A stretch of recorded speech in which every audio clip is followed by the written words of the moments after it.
साथियों को जय भीम, नमो बुद्धाय। मैं शशि भूषण, आपका प्रिय गायक, और आज एक खास मुद्दे पर लेकर आपके बीच में हूँ। साथियों, हमारे बाबा साहेब जिन्होंने हमें बुद्ध का धम्म दिया और ये सब ऐसो आराम दिया, अपनी नींदें, अपने बच्चे, अपना घर, अपना सुख, अपना जीवन त्याग कर उन्होंने हमारे लिए ये सब कुछ दिया। उन्होंने हमें सारा सब कुछ बता कर दिया कि मेरे बच्चों, आपको कैसे जीना है, आगे आपको क्या करना है, क्या नहीं करना है। बाबा साहब ने कहा अपनी बड़ौदा वाली घटना को बताते हुए कि मैं इतना पढ़ा लिखा व्यक्ति था, लेकिन अपने धर्म और जाति के कारण मुझे नीचा समझा जाता था। उन्होंने मुझे कभी विद्वान नहीं समझा, लेकिन मैं जिस धर्म जाति में पैदा हुआ और उस जाति धर्म ने मुझे नीच बताया, तो उसमें क्यों रहूं। इसलिए बाबा साहब ने उस धर्म को छोड़ दिया। घोषणा की कि मैं पैदा बेशक हुआ, ये मेरे बस की बात नहीं थी, लेकिन मरूंगा नहीं, ये मेरे बस की बात है। और फिर उन्होंने खोज की तथागत बुद्ध के धम्म की, उसको इतना पढ़ा और देखा कि क्या अच्छा हो सकता है इसमें और भी ज़्यादा, और उन्होंने एक महानतम ग्रंथ दिया, बुद्ध और उनका धम्म। पंचशील दिया और दी 22 प्रतिज्ञाएं, और हमसे कहा कि जिस हिंदू धर्म में ये जातियाँ थीं जो हमें नीच बताती थी, आज मैंने उनको छोड़ दिया है। आप भी इन जातियों को छोड़ देना और अपने जीवन को तथागत बुद्ध के मार्ग पर ले जाकर श्रेष्ठ बनाना।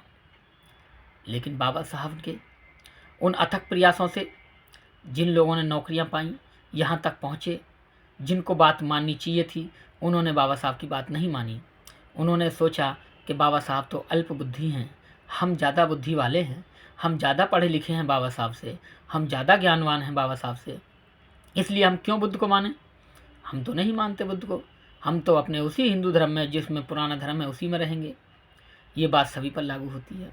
ये बात रविदासी चमारों पे लागू होती है, ये बात महाराष्ट्र के महारों पे लागू होती है, यही बात राजस्थान के मेघवालों पे लागू होती है, सभी पे लागू होती है। मैं एक किसी जाति या कुछ जातियों को गिनाकर उनको बदनाम या इस तरह का लांछन नहीं लगा रहा हूँ, बल्कि सभी की कह रहा हूँ।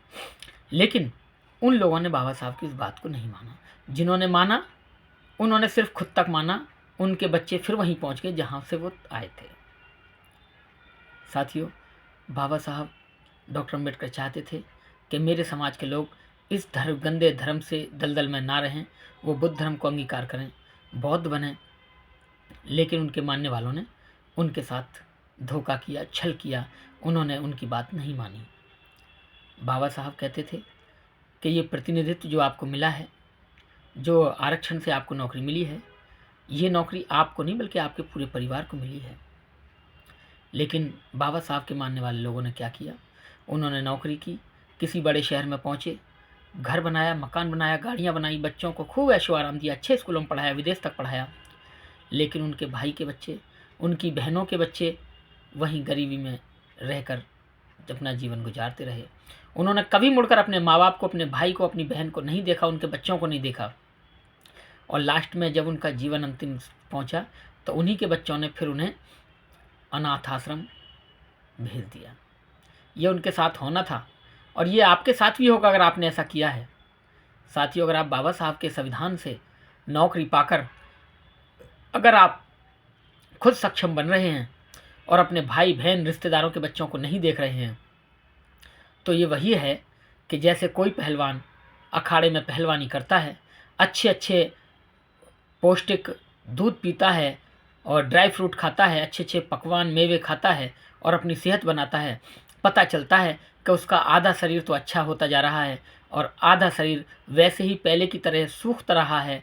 तो साथियों, इसको सेहत बनना या व्यायाम की अच्छी कसरत नहीं कहते हैं, बल्कि ये एक बीमारी है जो धीरे धीरे आपकी जान ले सकती है।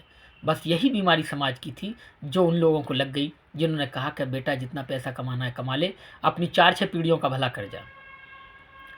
उन्होंने अपने भाइयों के बच्चों को नहीं देखा, वो यहाँ आके अपना ऐशो आराम, 2-2 मकान, 3-3 मकान, 4-4 मकान, 6-6 मकान, 4-4 गाड़ियाँ, सभी बच्चे अलग अलग इधर उधर ऐशो आराम में अपनी ज़िंदगी बिता रहे हैं। साथियों, ध्यान रखें, बाबा साहब की उस बात का जो बाबा साहब कहना चाहते थे कि आप समाज में रहते हैं तो समाज की बात भी करें, परिवार की नहीं।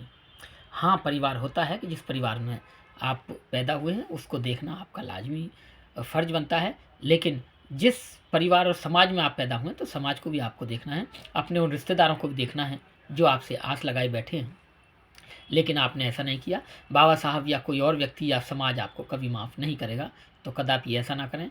बाबा साहब से बड़े ना बनें, आप कभी जीवन में बाबा साहब से बड़े नहीं बन सकते, उनके त्याग के बराबर नहीं पहुँच सकते, उनके ज्ञान के बराबर नहीं पहुँच सकते। हाँ, मूर्खता में आप खूब पहुँच सकते हैं और खूब पहुँचे हुए हैं। जब आपके घरों में कोई भी प्रोग्राम ऐसा होता है, शादी होती है, जन्मदिन होते हैं, शादी की सालगिरह होती है, कोई और फंक्शन होता है, तो आप खूब लाखों करोड़ों खर्च करते हैं। लेकिन समाज के उन गरीब बच्चों की तरफ जो किस पैसे के अभाव के कारण शिक्षा प्राप्त नहीं कर पाए, शादी नहीं हो रही है, उन्हें बिल्कुल कदापि नहीं देखते हैं।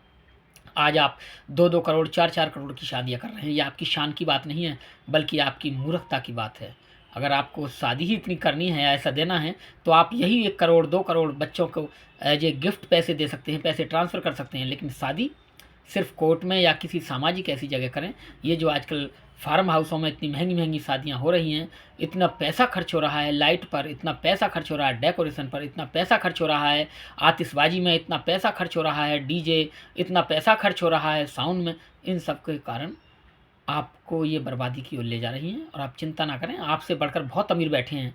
आप तो कुछ भी नहीं हैं उस अमीरी को दिखाने के लिए, कुछ भी नहीं है, एक से एक अमीर बैठा है। साथियों, ज़्यादा ना कहते यही कहूँगा, बाबा साहब की बात को मानें, उनसे ज़्यादा पढ़े लिखे, उनसे विद्वान ज़्यादा ना बनने की कोशिश करें। अगर आप कोशिश कर रहे हैं तो आप मूर्ख हैं, आप मूर्खता का परिचय दे रहे हैं, क्योंकि बाबा साहब थे। आप बाबा साहब कभी नहीं बन सकते हैं, ना उनके ज्ञान के बराबर, ना उनकी शिक्षा के बराबर, ना उनकी विद्वानता और ना ही उनके त्याग के बराबर। उनकी बात को मानें, अपने जीवन, अपने परिवार को भी देखें, अपने देश को भी देखें। बहुत बहुत शुक्रिया, बहुत बहुत आभार। इस चैनल को लाइक करें, सब्सक्राइब करें, ज़्यादा से ज़्यादा शेयर करें।